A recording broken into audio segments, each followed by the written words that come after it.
You're listening to the ESO Network, your station for all things geek.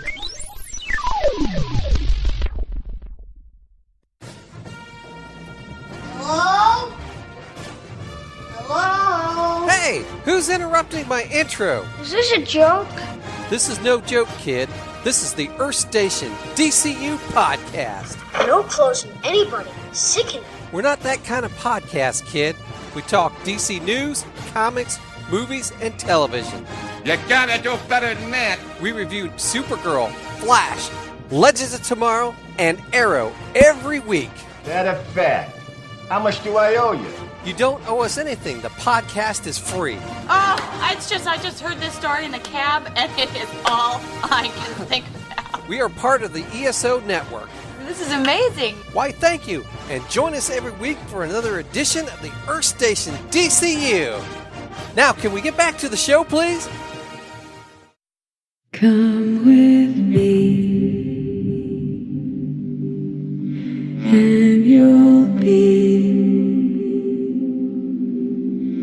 in a world of your imagination. Take a look, and you'll see into your imagination. We'll begin with a spin, traveling in the world of my creation. What we'll see will defy explanation.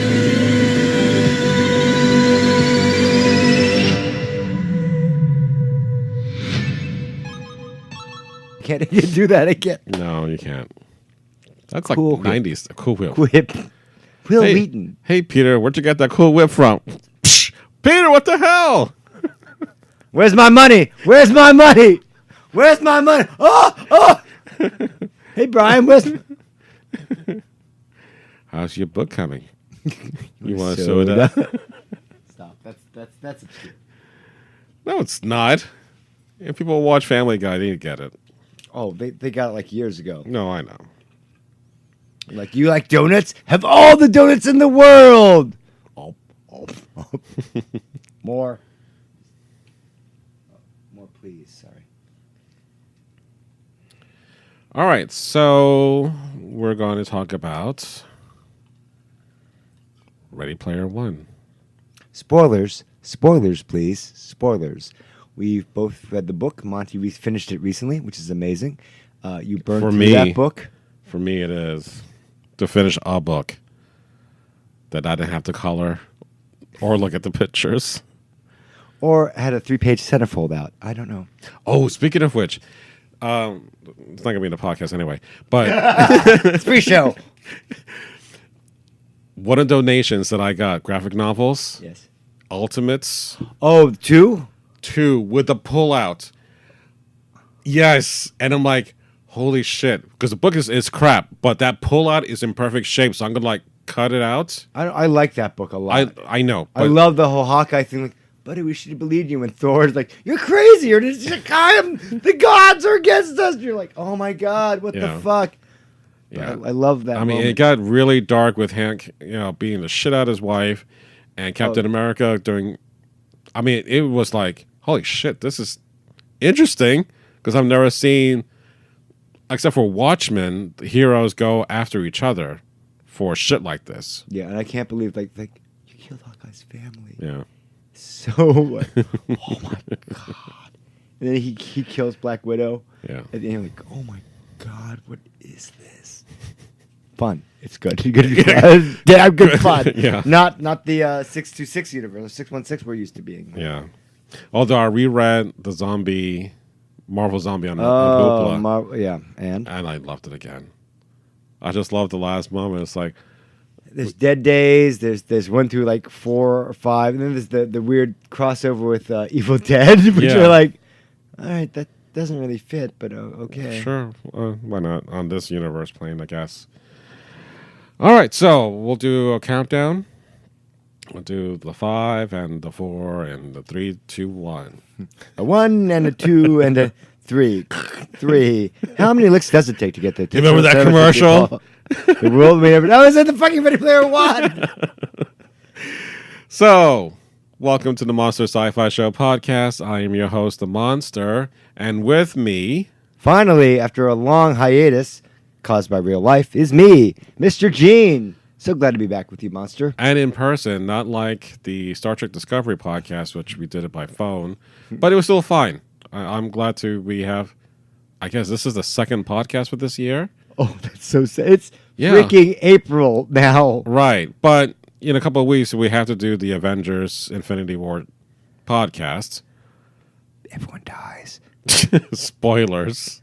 But then they get back to life. Like in a comic book. Yes. Spoilers again. The Infinity Gauntlet, issue 4. Yeah. Everyone dies. And just like that, you spoiled everything. So what's the point Did of I not watching? say spoilers before? No, because we haven't seen it yet, so who cares?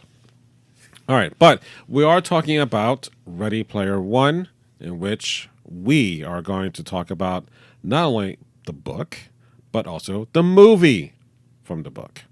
So, for me, as a librarian, you would think I would read a hell of a lot of books, but I don't. It's a lot of internet researching stuff, not porn. You do have 2 kids. Not So- involved in porn, but that was a good start, Gene. Well, Let's keep late going. night porn research. What? No, I do it on my phone, so they can't see. Keep going. Let's get through this No, I part. know. No, but I've been trying to, like every goddamn year, try to figure out how many books I'm going to read. I'll do 1 book a month. I can accomplish that. Please read Jasper Ford. No, exactly. How long Or ago? please read the Harry Potter series so that you will have a better understanding of that universe and be closer to your wife. Okay, let me clarify something here. I stopped with the movies at the Order of the Phoenix. At the books, I stopped after the second book. I got sick of Harry Potter. Even though I love the idea of the wizarding world of Harry Potter, I cannot stand how they make Harry Potter the end and be all of every fucking thing. He's Neo. He's Luke Skywalker. If that's the case, 3 books. But he is growing. It's 7 goddamn books. It is way too long. And they are a great fantasy world of which your imagination... Whereas the Fantastic Beasts movie, I adore. Oh my gosh. And I saw the previews. Sorry. Yeah. The second one, I got even more excited. I love the Fantastic Beasts and Where to Find It. It is such a goddamn good fucking There's no movie. books for that. No, but oddly enough, when I was at my in-laws and the kids were watching Harry Potter again for the umpteenth time, this is number 2, the Prisoner of Azkaban. That's There's a number 3. I think that's number 3. Oh, Chamber of Secrets is number 2. Chamber of Secrets. Sorcerer's Stone, Chamber of Right. Secrets, Right, Harry's... Prisoner of Azkaban, Goblet of Fire, Order of the God, Phoenix. That's not... I I get that. right, I can't don't remember. need you to I'm fucking sorry. know it all. The point here I'm a is... fan. Hermione Granger, please. Oh, wait, I have to be younger. I can't say that out loud. Yeah, go ahead. well, she's legal now, so... Well, yeah, and I was doing something weird when she turned 18, but that's you Yeah. know, like many other Hooray! dorks. She's When they're 18. like that. Natalie Portman, hooray! Finally, all these thoughts I have are no longer demonic, and then they're The legal. thought police can't get me now. I'm sorry, I British people. I like Yeah. British people, But there was a line intellectual British people. when Harry went to the Ron Weasley family, and the dad is part of, Arthur I guess, Weasley, yeah, the Bureau of Yeah. Paranormal whatever. yes. It's a quick line, and I'm like, oh, that's a whole other universe that Fantastic Beasts is now exploring, and that got me excited because of the sequel coming out, and I enjoy that immensely. So it doesn't have to be a book, but I like that world, at least what I saw on the screen. But we can argue to the nth degree about All movies. universes are not open. Any universe you choose to go to, you have to have an open mind and an imagination. Get Harry Potter may not be your style, and you've watched. It's more of a fantasy thing, which I'm not I'm not a fantasy person either. I'm more of a Fallout person than I am a Skyrim person. So you're more PC than Mac. Not quite. I'm more of a dark Hi, apocalypse. I'm Marvel. We're all gonna die. I'm We're all gonna DC. die world. Then everything is beautiful. And look, there are dragons flying through the sky. I'm more of the it's a dirty world. And sometimes you have to do dirty things that you're not proud of, but you have to live and survive. And like The Road. Oh my God! Don't bring up The Road. That's a horrible movie. And I like dark movies, but I could not get through the darkness. Book of Eli. What else we got? Book of Eli The was Mist. amazing. These are all dark movies. This is fantastic. Amazing. Till the end. To the end, I'm like, holy shit. No. All right, so moving on. When You Wish Upon a Star. Emma Watson is who? No, they are. Emma Watson. I don't know. Sorry. Emma Peel. Wow. From the Avengers. Now or back then? Judi Dench now? No, Helen Mirren now? Or Helen Mirren, period. I will take her and her pleasure pillows at any time. Okay, well, I don't know. Linda Carter and I don't know how to. Oh, speaking of which, she got a star on the Walk of Fame. I know recently. I was very proud So of that. that's about fucking time, don't you think? But it's weird, that whole system. You have to petition, you have to pay a certain amount of money. Yeah, but come on. She deserves it. Just like Mark Hamill. Yes. It's like, sure, why not? Of course, he didn't have one before. Yeah. I'm sure Carrie did. Ready Player One. Focus. No, it's late. So, you've read this book how long ago? Oh, 4 years ago. And just recently with the audio. I love this book. It is one of my favorite books. It feeds the pop culture nerd inside of me. It is. It's just a good read. I mean, it's a little slow at points. I won't lie. It's not perfect, but it feeds that inner dork in me. Yeah. Whenever I'm tired and alone and think no one understands me, I read Ready Player One, or I listen to it on audiobooks. By Audible? No, Ernest Klein. Who does it? Oh, Will Wheaton. Will Wheaton does the audio version of it. He does a good job. He also does the audio version of Armada. Not that. Which is not that great book, I don't think. But I heard they're making that into a They're thing. going to try. And the interesting thing is that it's the same narrative tone. It's just as pop culture-y as Ready Player One. But So, Ready like- Player One actually has a good story. Right, so it's like Armada is Last Starfighter, and they reference The Last Starfighter. Basically, the whole... there are video games that were out there back in the day. Your dad was crazy. He died. He disappeared. But basically, he's still alive, and yet the video game testing is going on, and we have a secret moon base, and we're going to fly. I was like, this is The Last Starfighter. And they say it's The Last Starfighter, but it goes on too long, and it's not very engaging. It's the last Starfighter. Ernest Klein, just work on Ready Player 2. Just do that. Well, we'll get into kind of spoilers about the book as well as the movie, and kind of what our thoughts are if they're going to be a sequel to this, which I think they can be. They definitely they could be an option for a second, but considering the box office results over the weekend, this is now the second weekend that has been out. Not number one, although it does have the prestige of knocking Black Panther down a notch. From it went down from number 1 to number 2 when Ready Player One came out. Briefly. Yeah. No other movie did that. No, but cumulatively. Well, no. I mean, even what's that goddamn Oprah movie? I'm blanking out. Oh God, A Wrinkle in Time. Wrinkle in Time couldn't do it. The power of Oprah could not take down Black Panther. So it took Ready Player One all those weeks finally to wear down Black Panther in that beat. But second week out, beaten by The Quiet Place. The Quiet Place. With Emily Blunt and John Straczynski, who is going to be the new Jack Ryan, which I'm looking forward to on Amazon. Oh, I'm sorry, Chris Pine. You didn't work out. Yeah, I tried. I really looked at that. I'm like, okay. And like, wasn't Keira Knightley his love interest? I haven't watched it. I'm so embarrassed. I like Tom Clancy. I like series. Yeah, Jack Reacher. No, I don't like all series. I'm just saying. Keep trying with those franchises. Jack Reacher's someone else. I know it's true. Yeah, but it's a series of books, right? Also. But what I like about the premise is that you have 13 episodes as opposed to a 2-hour movie. You try to do the whole, let's do a prequel Jack Ryan with Ben Affleck, which I'm like, okay, great. Some of all fears. Was it one movie he got? In that No, role?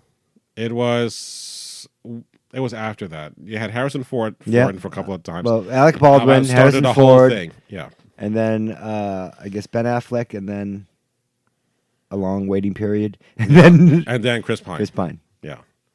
But it just seemed, you try to kind of get the sense that this guy is just, what's the term? An analyzer? A strategic analyzer, I guess. Right, something to that effect. Basically, he does not do field work. He's in the office. But he is thrown into the mix because he's the guy that knows a lot of stuff.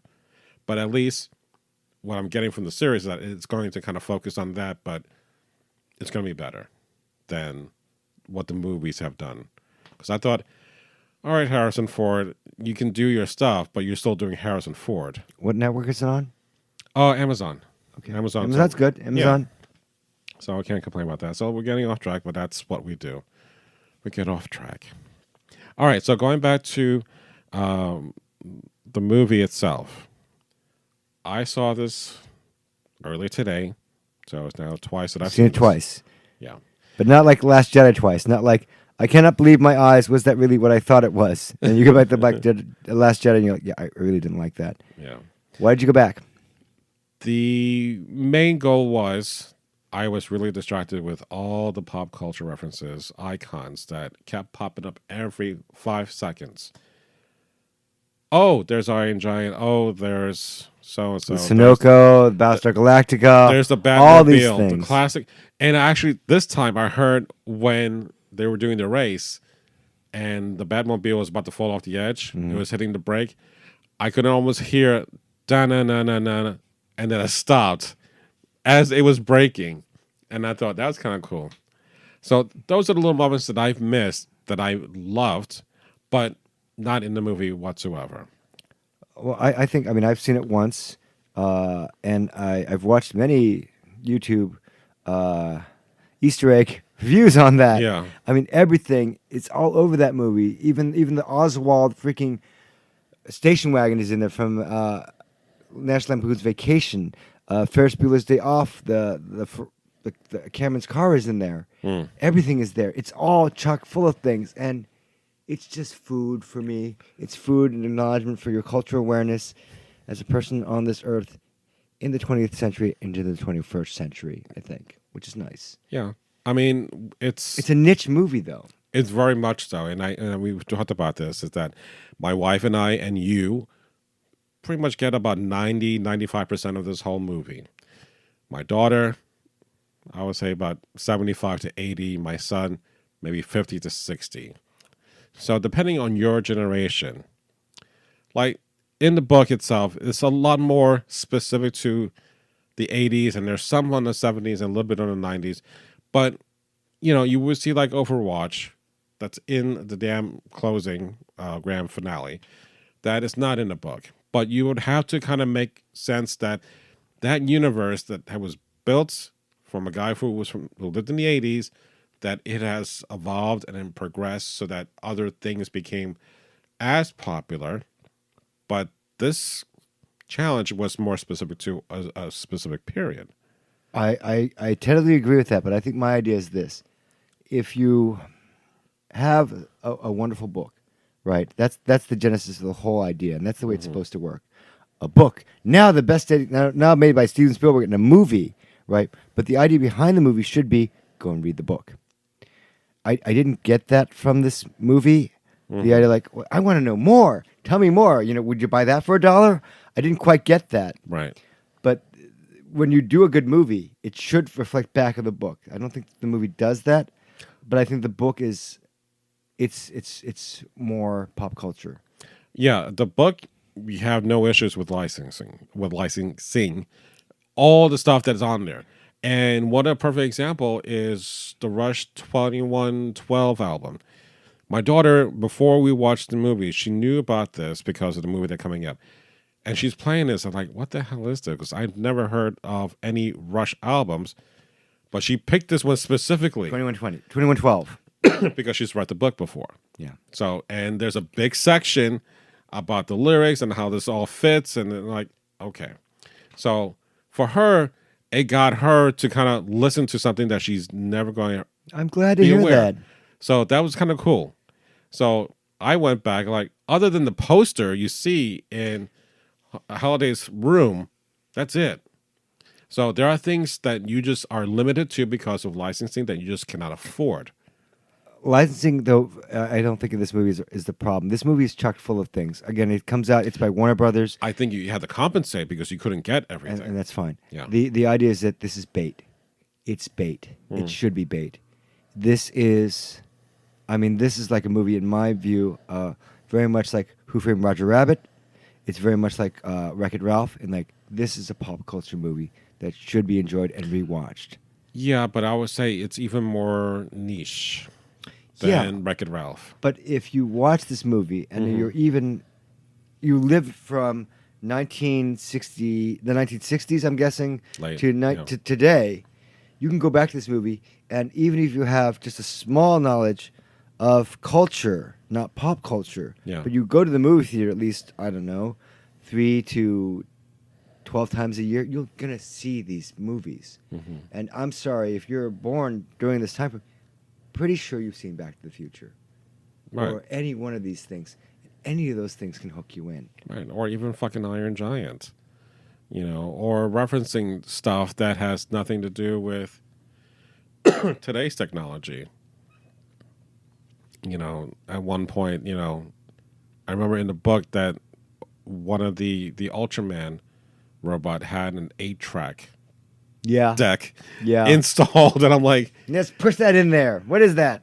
And no, the Rush song, isn't it? It might have been. I don't remember. But the fact that he had an 8-track player in an Ultraman robot in the book, which is kind of cool, it was just a weird combination of something that is a little something old, a little something new. Right. And again, it's enjoyable for us to kind of read into this. And I think I like the book a little bit more just for those little pop culture references. Narration-wise, I can see why the movie works a lot better because, like, one example is that Personal moves into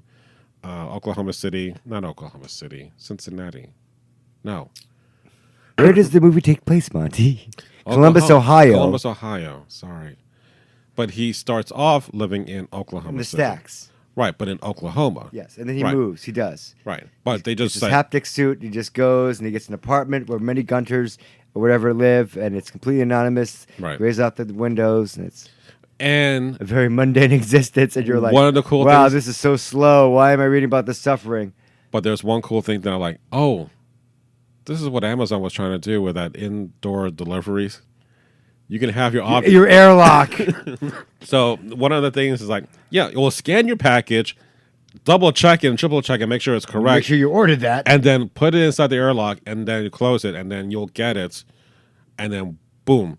Amazon trying to do that. They'll unlock the door for you. Amazon's drones don't even fly right. Well, that's a whole other issue. But that was kind of cool, as well as you can order the pizza the exact same way. And there is one quick shot in the very beginning when Parcel's coming down the stacks. The pizza, the drone, and the pizza's right there. Was that it? Do you think that's a Back to the Future 2 reference, or no? No, because if it was Back to 2, it would have been the rehydratable pizza. Right, which it would have been done in an instant and didn't have to order. But again, because we saw all these different things growing up, and my worry was that because VR is nothing that I felt at this time still. It's coming though.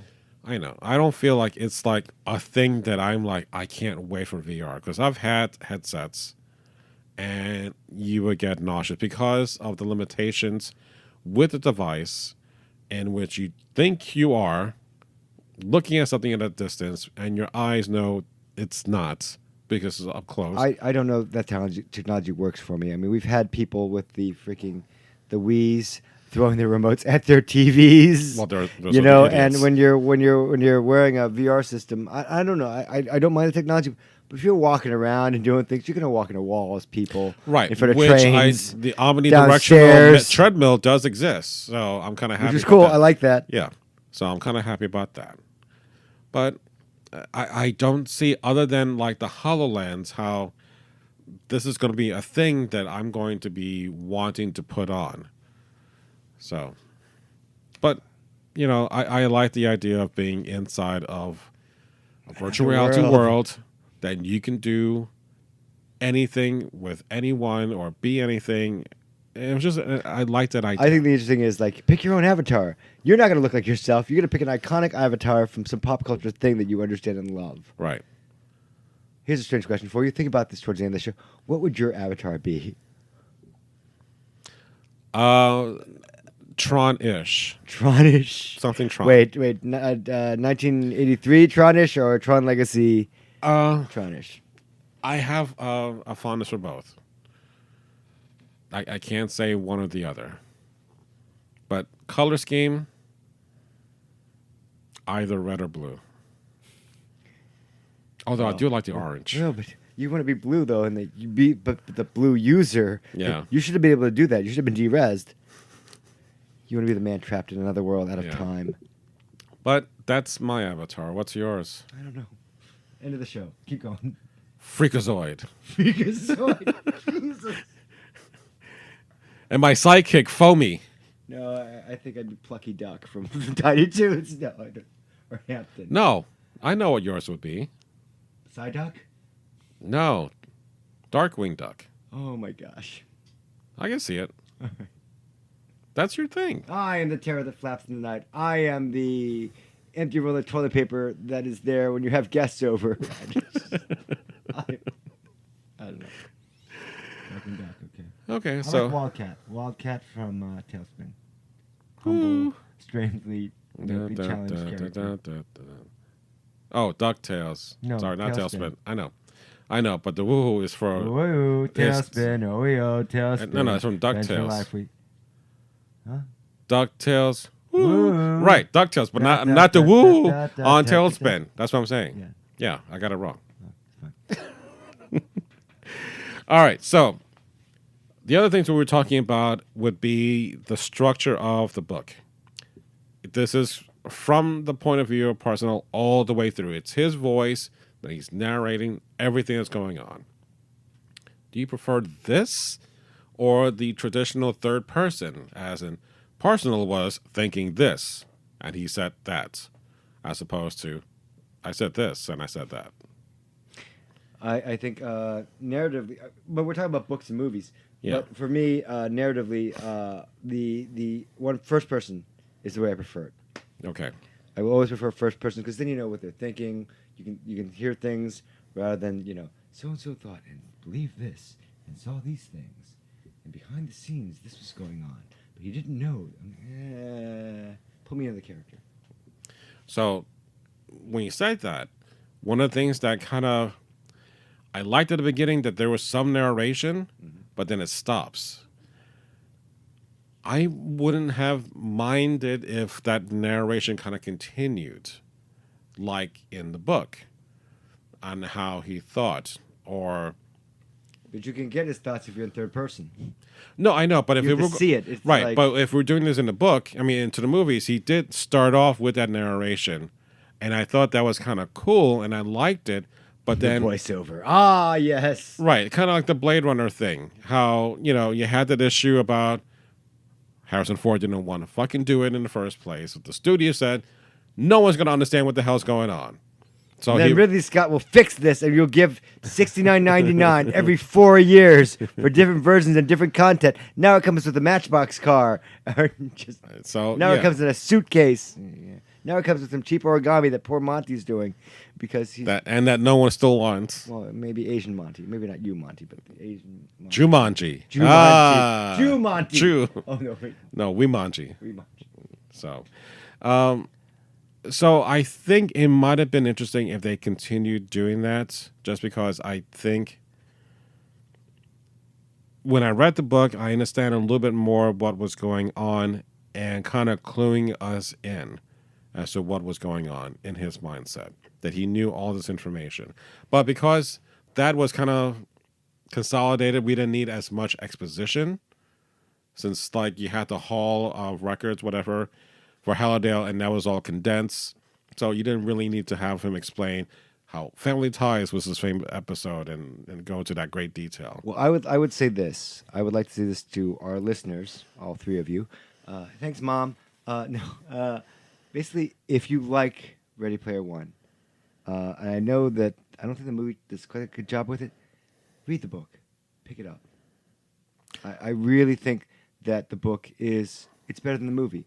Narrative things swing around, but I think the book is a more immersive, enriching experience, personally for me. Would you say do it first and then the movie, or the movie then the book? However it hooks you. However it hooks you. I mean, I love the book, and it's weird. I feel weird saying that, but it is a book for. I think, why? It's because how you loved it. How I what? How did you love it? Like the way a man loves a woman. Well, Monty, when a man loves a woman, I don't know that. When you bend over the pages. Oh, dear God. No, it just. It hits something in me. I get it. If you're a dork, if you're a nerd, if you've ever felt misunderstood, if you want to believe in a quest and believe that you're special, you want to believe that you're Neo, or what have you, this book gets you. And even though it's not narratively perfect, it's a lot of fun. There are some dry parts, but it just keeps feeding you pop culture. If you're ever starving for pop culture and Dragon Con's like 6 months away, pick up the book. Yeah, and I think that we're kind of preaching to the choir, because if you are basically listening to this, it's pretty much you are a dork and a nerd and a geek. I would be curious to any of you out there, please post us. I just one random question, please, if I may, to you dear kind audience people. How many of you have read the book? I would like to know. And if you read the book before you saw the movie, as opposed to I saw the movie, I'm reading the book. I'd be curious to know that. So. Right. And how much of it did you get? Because there were like a lot of referencing in the book that, holy crap, that was interesting. I did not even know that. With my and your vast knowledge, I learned something new.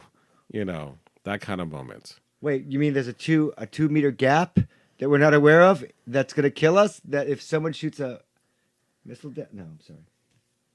Stardust? Really? What? I used to blow up ball brants no bigger than 2 meters. That's easy. I can do that. Well, Luke, you got some real fucking issues killing animals. I'm going to die here, I'm just saying. All right, that's all out of context. And then here's the other thing. We throw these lines from movies, from pop culture shit. There's only 7 of them that we're quoting. But we're always doing this, and we laugh our ass off because we get it, and it's funny as hell. Shared experience, but shared separately, but coming together. Right, it's magical. A well of knowledge that's just random. Right, so it's like a way of getting into that world in like less than 5 seconds. Oh, I get it. You get it too. And without having to spend a whole 2-hour talking session, you get each other. If you like Star Trek, which one is your favorite series? And then you kind of know which is better. And then that one quote that you remember that someone could say the next quote too. Mm-hmm. Instant bonding. Oh, yeah, definitely. I mean, it's rare when I find people at work, but when you do find someone that laughs at shit that you just throw out there for that one moment, I'm like, holy crap, I'm not alone in this world. And I made her pee herself. Yay! It's a double win. Wait, I'm not really into that. So, I'm fortunate that, I've known you for going on 25 years. So what's my anniversary gift? What do I get this year? You get the finger. Oh, no. Because this year I'm going in dry. Oh, what? God. No. But yeah, it's been 25 years because it was 1993, July, at least when I started with Borders. So you came on somewhere within that year before it was over. Yes. Yeah. So it's been about 25 years. They gave us cakes. Only to realize cakes for our birthdays back every then. month. No, every month. Every employee month. got their own. Everyone cake. got their own birthday cake. The medical Themed to their own interests. And I'm like, wow, really? Why isn't Borders in business anymore? Those were magical times. It was the best of times. It was the worst Worst of times. Oh, thank you, Mr. Spock. These glasses. So that's the one thing that I think was the big appeal reading this book is that I get that reference. I'm Captain America, but I know these references and I get them. You know that's going to be different in different countries. 'Cause Right. We're going to just tailor your list to that. I must try croissants. Bread. Baklava. What? Sushi. Macaroni and cheese. Whatever. Oh, okay. But it's that kind of nerdiness that we amass all this knowledge. And one of the things that I found kind of interesting, I was listening to NPR doing the review of this movie, and someone made some kind of weird commentary that it's just sad that we have all this knowledge to do what? Oh, really? Yeah. So other than Ernest Cline making this book happen for us, other than us saying Gene and I are making a podcast about all the stuff that we know and love, what can we do with this knowledge? Exactly. Well, no, we can do things with this knowledge. Yeah, but like we said, I can't resuscitate someone who is like, choking on a burger with the up, down, down, down, up movement on a joystick. Here's what pop culture memories are for me, Monty, and that's why I like this movie so much and why I like the book so much. These are memories, precious memories of entertainment and joy. You watch the DeLorean, say, ripping through, and all those, oh my gosh, all those wonderful cars and those characters meshed together, during the first challenge of this movie. Near the opening sequence, you have Ryu, you have Angelina Jolie, you have Laura Croft, you have Christine, you have DeLorean, you have the A-Team thing. This is nostalgia for you. It's happy memories. It's pieces of your time, of your childhood, of your adolescence, all meshed together in a beautiful Twizzler-like mix. It is your growth. No, I get it, Gene. I get it. And, I mean, it's our not fabric. Useless. It's The critic that says, "What are you gonna do with that knowledge?" It is a part of you. I know. And this movie just, I think, in a good way, twangs it a little and just refreshes it, poofs up the hair, like Artemis when she runs her, Right. jokes about his hair and then just fixes it a little bit with the. Right, because that was That's really pissing me sweet. off. That whole floaty, like, what are you, Yeah. underwater hair? Let me fix it for you. Or static There, electricity. Now you look cool. Yeah. And I'm interested in you, so this is flirting, so that's fine. Yeah. So I've always worried that there are still people like you and I who don't do anything with this information. Not so on much the podcast. not so much, yeah, well, that's what I'm saying. Not so much showcasing what they know, but they just keep consuming and not doing something with the content. I mean, at least we're putting stuff in the content in the context of what we know with whatever subject it is that we're talking about. So we're talking about it and you're listening to it, so we're doing at least something productive in our lives. And yes, we both have kissed a girl at least once and had sex more than once. Well, thanks for. And I got change back. No, I'm saying. Sorry, go for the cheap laugh. No, I don't know. I mean, look, if it's in your blood, it's in your blood. Yeah. If you're a dork, if you're a nerd, if you like pop culture, it infects you. It runs through your veins. It's on the shirts you wear. It's in everything that you do. It identifies you as someone that, life is cool. Whether you have a Ghostbusters logo on your, a pin on your bag, we're all wearing pop culture. It's fun. Oh, I know. And this is an ode to pop culture. And I think it's a good film. Narratively, a little strange because once you read the book, you're like, I don't know.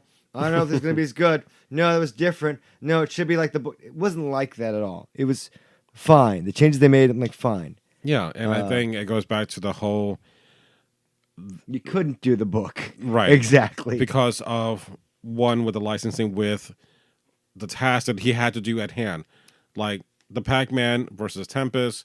It's too heavy. Right, and the war games, you just could not recite and do all this stuff. So you had to consolidate basically, and you had to put in the Stephen King, The Shining, which Stanley Kubrick, The Shining. I'm sorry, what did I say? Stanley. Steven Spielberg, The Shining. I'm like, what are you doing? I don't know what I said. But the thing is that's interesting to me is that Steven Spielberg loves The Shining and loves Stanley Kubrick, so I'm gonna put this in the movie. I'm like, isn't this a rated R movie that kids today aren't gonna? Fuck it, let's just throw it in there. Yeah, It's basically. fine. It's not for you kids. It's for the parents. Well, that are it's like watching you. back in the days, Alien was rated Yeah. R, and Why they does made Alien have action an action figures. figure. Yeah, exactly. I'm like, you should know what this is. And then to make a ride in Disney, the great movie ride. You are on the on the Snorkel. You are with Sigourney Weaver. Something has gone horribly wrong. It's gone now. Oh. It's all but a memory. Our memory. And now it's in yours. So, is this one of Spielberg's better movies as of late or as a whole? It is a film where he actually, it's not a historical documentary. That's good. It's not a huge blockbuster, but it could have been. That's the weird thing. It This should had have been all bigger. the potential of being amazing. Yeah. But you have Ty Sheridan in there who, I don't know who he is, and you're mostly CGI. I Yeah. know you're like Scott Summers in the X-Men movies, and that's good for you. Cast on this to think, you've got I'm sorry, gosh, what's her name? African-American comedian that's there. She's fine. Lena Waithe. Thank you. And Ben Mendelsohn is there and chewing up the scenery. T.J. Miller, which I'm sorry about that, but it's fine. It doesn't affect the... Yeah, this is before that You happened. never really see him. Yeah. You know it's his voice, and you're like, that guy, he sounds familiar to me. I think he did something. No, it's fine. Oh, I see him again in Deadpool, so. Again, done Let's see before. how that affects the... No, I don't know. Oh, I don't think it would. It's going to do bitch cakes. Anyway. I don't know. I have no problem. It's not one of his best, though, I don't think. I mean, Raiders of the Lost... You got a lot. You got Raiders of the Lost Ark, you got Jaws, you got Close Encounters of the Third Kind. All these, for me, you have Minority Report, which I love Minority Report. For reasons I can't explain. It's just beautiful. You got together with the leading edge scientists and what's the world going to look like in the future? And then you put it on the screen. Yeah. That was freaking amazing. This was kind of easier. Icons, this, and I'm going to do the post. You guys film that. Yeah, I don't think necessarily. I'm not really involved. I fixed the script. I mean, I don't think he necessarily phoned it in, but this is not that I would think about the days of Spielberg. You didn't use all your skills here, No. did you, Steve? You weren't really grossly involved, like in Jurassic Park, when you came in under time and You gave us something magical. amazing. With Using the first movie, and it gave me, kid you not, nightmares that first night. But you were an adult.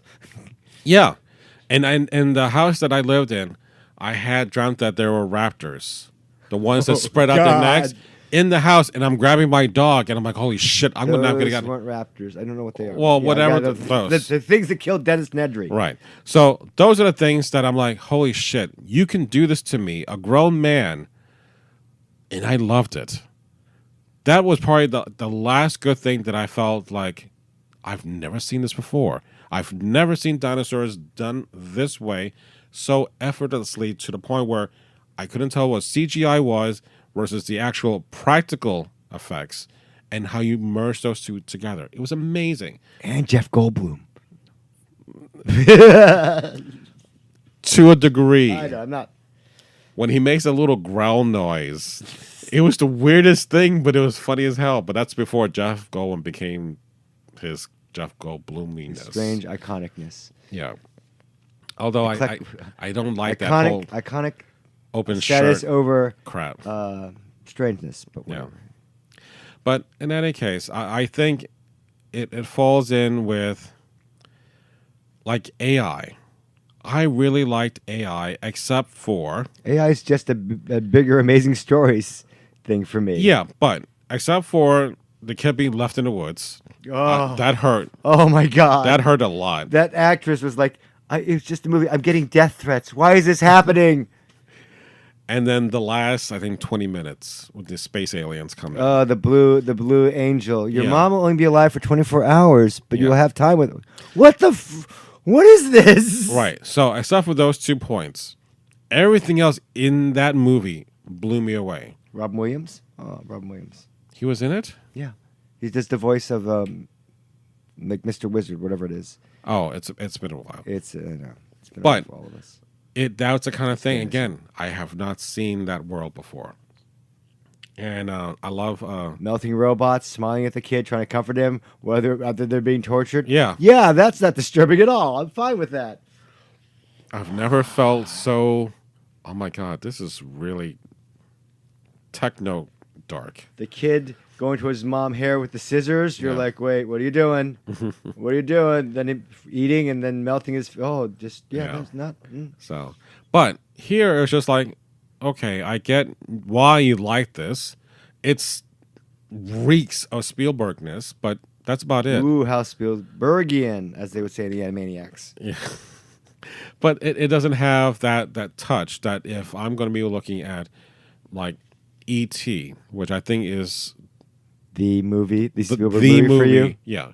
And I was watching the documentary, The Score, and they played that moment in which E.T. is getting on that ship, and I'm crying, seriously crying, because I forgot how beautiful that moment was, and oh my fucking god, it's amazing how Williams' score and Spielberg's touch just made that movie be feeling like that was the movie for the summer.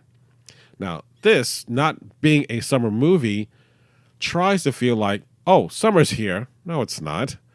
It's only April. It's fine. It doesn't matter. The movie was done months ago. Or I know, what have you. but- there was a schedule to keep. That's not the relevant thing. The idea is it didn't quite capture you. No. I mean, the soundtrack was a rehash for most of it. I mean, Alan Silvestri Or brought the him back. score, yes. Yeah, and Okay. that's crap. Except for the bit on Godzilla, which I loved and appreciate that. when they did so the many makeup. Easter eggs in this Yeah. movie. You don't go back to this movie for the story, or the romance, or whatever. You go back for the Easter eggs. Yeah. Which is not why you should go back to a movie, but it's so. But that's exactly what chock-full. happened. Yeah. I know, and it's fun. It's legitimately a popcorn movie, I think, and it is truly enjoyable. It's not bad. It's not great. It's not that memorable, and again, I think the book is better, but it is a good time. Yeah, I didn't feel like I was You that will let never down. feel let down when you see this movie. Yeah. But you're not going to quote it. You're not going to, Or- buy a Ready Player One T-shirt. No, I'd rather buy a Back to the Future T-shirt Yeah. or a Breakfast Club T-shirt. Now, the one thing that I did like, it's the promotional material they did ahead of time when they did all the different retro Yeah. posters, which are amazing. That's the kind of stuff that I'm like, I can get on board. That's the stuff I can get on board. I love when they do kind of that mashup stuff. The that- mimicking, the Right. parodies of Right. Parzival in the Back to the Future thing, or the So that I can get into. But I think, again, going back to the book, you have a bigger sense about the Oasis that's a little bit more expansive. But you hit on the idea. This movie doesn't have an identity. Its identity is shadowed by the bigger icons that it mimics. Mm-hmm. You know what I mean? This movie is nothing without pop culture. You know, although it is a tale, and the tale is in the book. It's strong. It's a quest. Yeah, like A a, quest like to find the golden. Right, it's a hero's Holiday's quest. Easter egg. Yeah. You know what I mean? And that's great. It's laced with D&D, and the plot moves forward swimmingly in the book. And it's fun. The structure is different. You Yeah. get the key, you fight the challenge, and then you move on. And then, that's wonderful. In this, you find the key, here's another key, here's a third key, and then we open this at the end. Right.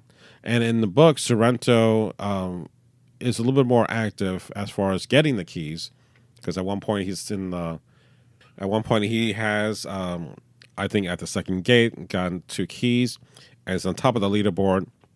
So here he's a little bit more active as opposed to the minions that he has in the movie do all the dirty work. And I thought the other thing too that was not major, but one of the characters to set up the Fab Five is killed off in a Daito, brutal way. Yeah, Daito. Which I think that was kind of like shocking that they went that far to kill him, which they did kind of do or remade it in the book. Sorry, in the movie that it was the killing of his his aunt and. But that happens in the book too. No, I know, but My mom's sister. And right, it's what's the his name? recorded simcast, whatever that was, Right. that got him in trouble for killing. Daiko? Yeah, but he gets I think it's interesting. He infiltrates IOI and he realized, oh shit, they have files on all of us. Right. And the first one he clicks is like, I think Artemis, because he's worried about her.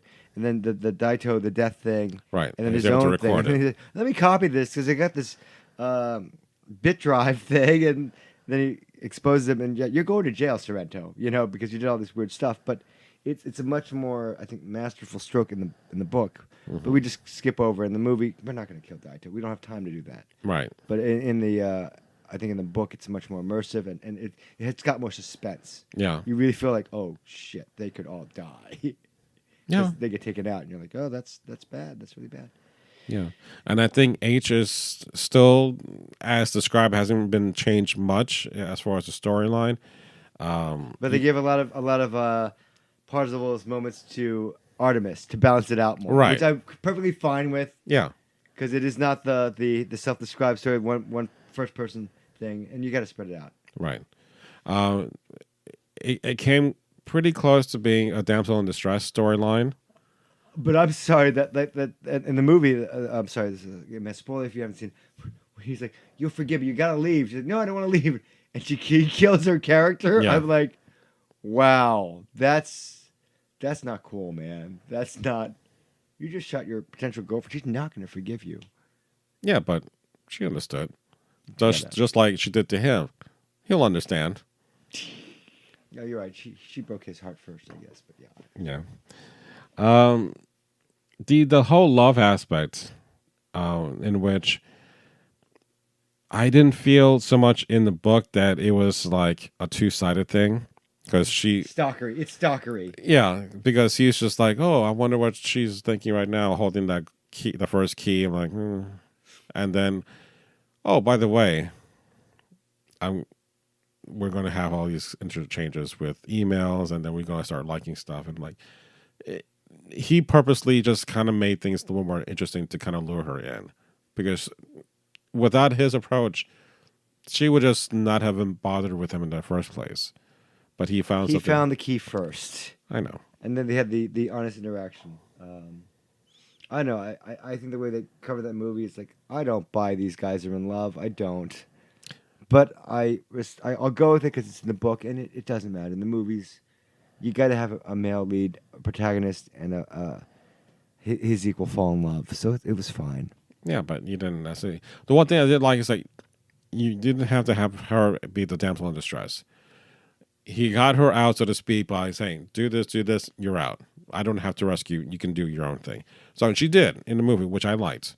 So that's the one thing. It's like, she wasn't hapless or helpless at all. She was able to do her own thing. The whole rebellion thing was kind of weird. It didn't work in the movie for me. It worked in the novel better. Mm-hmm. The whole, I don't know if they're gonna do, because he's more inspiring in the novel. Yeah. You got more narrative. I'm not sure if Ty Sheridan could make that speech. I'm like, you're a carbon copy of a better actor that's not there right now. And he couldn't hold his own. Anyone else on the scene was. I'm paying attention to that other character because you're just fading in the background. Yeah. And you're computer generated anyway most of the time, but you're not. I mean, like, what if Michael J. Fox was younger in this role? I'm like, oh, that's awesome, but not quite. If that happened, You had a more magnetic, more charismatic, I think, celebrity. But maybe that's what they weren't going for that. But it would have been. I think it would have tweaked a little bit. Yeah. The other major difference also is with Og. Og is the curator in the movie, whereas in the book, he is in a couple bits in the beginning, and then at the end, he shows up to give their a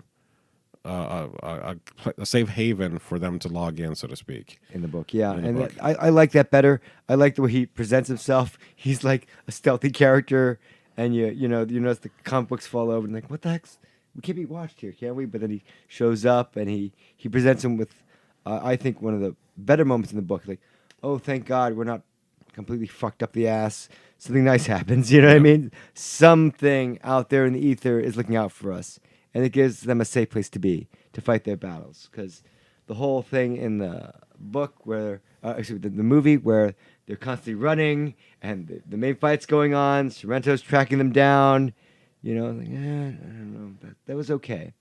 Yeah, and I thought, well, he calls everyone to come to this planet, but he's not there yet. So not until he gets into Ogg's place, and then he's like, oh, I'll fly over, and then here I am. Yeah, and there's there's moments of build up for that. Yeah. To build the tension, which you don't have time for in a 2 hour and 20-minute movie. So just get it done. Right, hurry the fuck up. There was something I was going to bring up that I'm just blanking out. Oh, one of my things that I talked to you about earlier, but I'm bringing this up. Again, reading this book, normally I don't get excited, but I smacked the book hard when I was reading about... Spanked it hard? I spanked the book hard. I spanked it like I haven't been spanked before. The moments in which there was a scene for Blade Runner, and he's looking for the void comp test. Yeah, that was good. It's like a weird Easter egg. Yeah. And he goes to the planet, and there's like hundreds of places, but it doesn't matter which one you go to. But he just goes there, he finds this thing. And I'm just like, I wonder if Harrison Ford's going to give me the test there. I'm like, that's the kind of nerdiness. And we laughed then about a joke that we said earlier about having the columns turned upside down for the Blade Runner documentary. Right. That unless you've watched the Ultimate Collection disc and the 4-hour documentary, whatever, you would never understand that reference anyway. But the knowledge is not useless, Monty, because it made you bust a gut. Oh, it did. I mean, to the point. Surprisingly, you're like, do you know that shit? Yeah. Ah! I laughed, and then, of course, when I was reading the book, I slapped the book really hard. I'm like, I can't believe that was in the book, and I loved that. So it's like those kind of moments, like, I appreciate this, but... From a certain point of view. Yes, from a certain point of view. But like I said, from episode 0, the one that just recently refound. So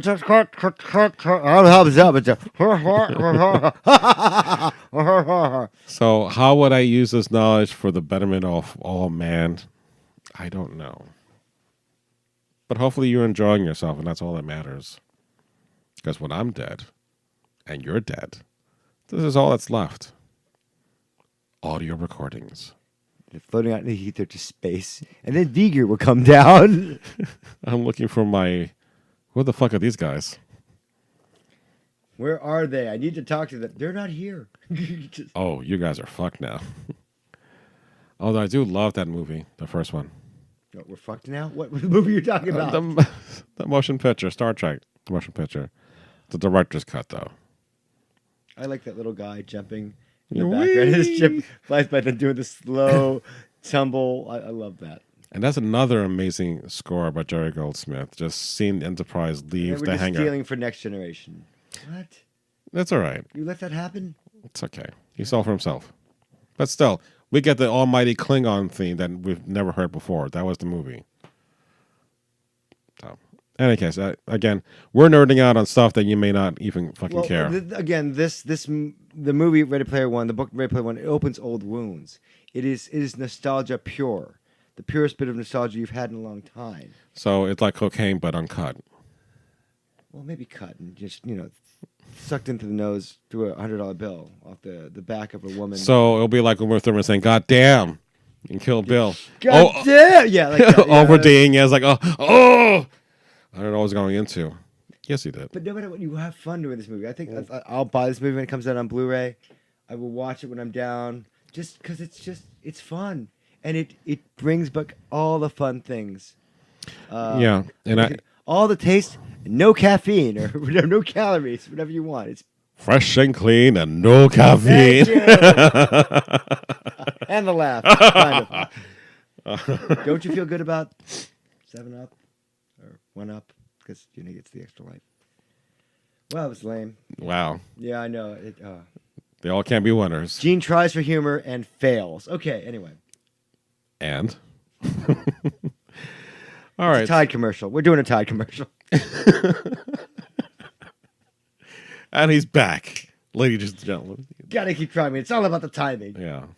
So, and that's the other thing too. It's not just, sci-fi shit. It's like pulp culture, like happening right now.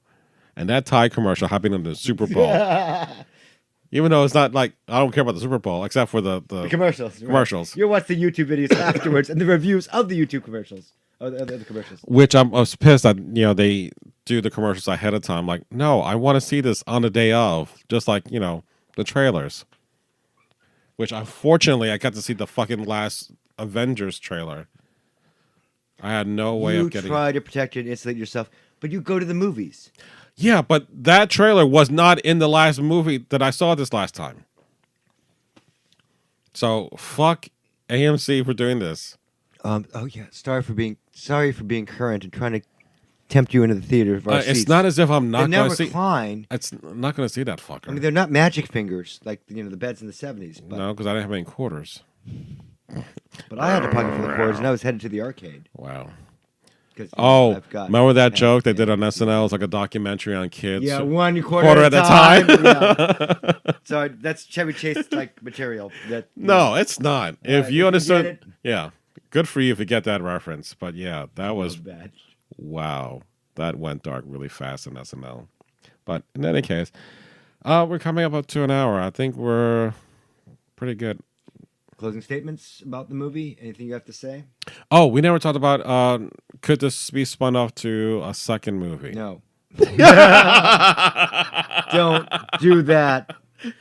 Ready Player One. Oh, God. The series. It's done. Hey. You already gave all your money away to these people. Hey. Sorrento's already in jail. How the frick are you going to spin this again? Okay. He has...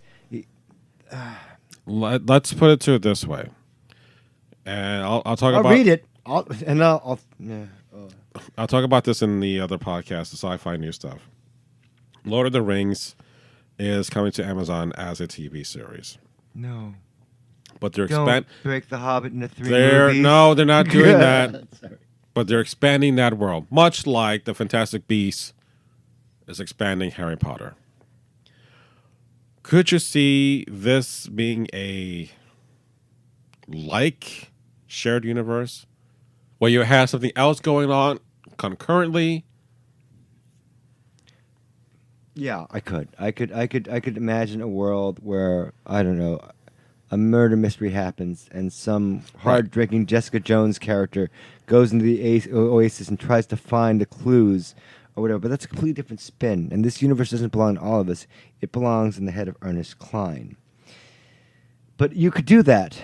Yeah, the idea is expand the universe and take us through that. It's not that difficult, and that would be creative to do something like that. Right. To explore the oasis even more. But the Parzival, Wade Watts storyline is closed. Yeah. He lives happily ever after. And yeah, I'm sorry. You closed the oasis on Tuesdays and Thursdays? No, that doesn't quite work for me. You made Halliday some weird eclectic, autistic, maybe like millionaire genius guy that can't talk straight. Fine. These are my criticisms a bit. Mm-hmm. Just let people have a good time. But yeah, you could do it. You could do it. But again, this current storyline is closed. You can still open the Oasis universe, I believe. Okay. But don't read Amada. Don't. It's terrible. I read it. I didn't like it. Yeah. It's Last Starfighter. Sorry. Okay. Spoilers. But I think you can, like with any genre series, pretty much like Breaking Bad. You can do a spin-off series with Better Call Saul. Like there's I don't know what his name is. There's a Hispanic Breaking Bad. Yes, I told you about that. You watched, and I watched it. It's oh my god! Shot for shot, except it's all in Spanish, and it's not good. No, it's not. It's okay, but it's. You want to torture me? Make me watch that without alcohol. Yeah. No, Gene. There's no alcohol. Can I smoke cigarettes? No. Oh, you hate me. Why do you hate me so much? It's not fresh, nor clean, nor caffeine. It's the uncola. Crisp, clean, no caffeine. No crisp, no clean. Soggy potato chips. Sitting in a pool of coleslaw. Okay. I don't know. All right, we're getting punchy. Okay. Your final thoughts? On Ready Player One. Anything? Yeah. Anything. Be nice to each other. Help each other out. Make the world a better place. Donald Trump is president. That's kind of scary. Protest if and when you can. Do it effectively. Be nonviolent. Sorry. Ready Player One. Sorry. Same thing. But honestly, I think in fairness, with everything that's been going on, the Oasis is definitely something that could happen. Oh, yes. Oh, go to the Oasis. Easily. Tremendously easily for us to escape. Just like we do to the movies. But to do a full lifestyle in the Oasis, it's not that far off from the point. We're getting there at some point. But the idea, though, is honestly to make the world a better place if you can. Don't give up. You're listening to this podcast. And yeah, and for we're God's feeling sakes, the same things for you. Email us. Monty will still make origami for you, whatever you want. A golden snitch, a suit out of a dollar bill. A dress. A dress? Yeah, I can do addresses. Not like a big dress. Wait, what did you make recently? I made the comic book utility. You gave me that beautiful origami thing that was there, but the air conditioning turned on. That made out of like 16 different colors. Oh, the hexagon or whatever doesn't. Precious out. Yeah. Yeah, it was like a ball with. So much work. This is a Zemeckis cube. Like the Zemeckis cube, but. We can't say Rubik's for some reason. Yeah, I don't know. So what does it do again? Turn back time for 1 minute. And you just thought about that now? Whatever. People have died holding bars of soap. No, I'm sorry. This is so too dark. Sorry. Yeah. So, yeah. I'll just leave it at that. Getting really punchy. All right, so, as always, thank you very much, Gene, for being on the podcast. Honor, pleasure. I hope you're all with us and conscious. Or at least one of us would be, because I'm not right now. It's been a long day. Long and winding road, long and... Yeah, well, I got to see the damn movie earlier today, and I finished up the last 162 pages. I will give you points. You'll be like, on one page, like, what? Only 164 pages to go. I'm like, oh, you're never going to finish this. But you did. And the thing is, I didn't read any yesterday. So it was all today. And I never read books that fast. So that's good. I'm hoping to do more, not speed reading, but a lot more reading in general. So it felt good to have my imagination. At least. Come with me, and you'll see a world of pure imagination. Well, I did that terribly. Yeah, good. Go with that. Don't do that song. Sorry. It brings up pain. Like an appendix scar kind of pain? Or? Kind of like, oh my God, I got stabbed and you're poking me with the damn knife again. Wait, here? Yeah, and here? here? You got poked here? It's the reason why the knife is still in there. Oh, is that what this is? Wait, I'll put it back. Okay. So it's a story for another time. So on that note, you can always email me or in care of Gene. Email us at... Thank you, ABC Junkie. Yeah, whoever you may be. Email us at monsterscifishow@gmail.com. You can follow me on the various social networks. And, yeah. I'm closing. I'm getting there. So, on that note, thank you for... Someone has to pee. Go ahead. Keep going. Who, you? No, not me. Just someone out there, I'm sure. They can pause this shit. They don't have to wait. It's not like live TV that they're streaming this right now. Yeah, I get it. So, on that note, stop doing the finger thing. No, not a finger thing like that. Not that finger. Thank you for listening to us and to the Monster Sci-Fi Show podcast. It's sci-fi from a certain point of view. Good night. Thank you.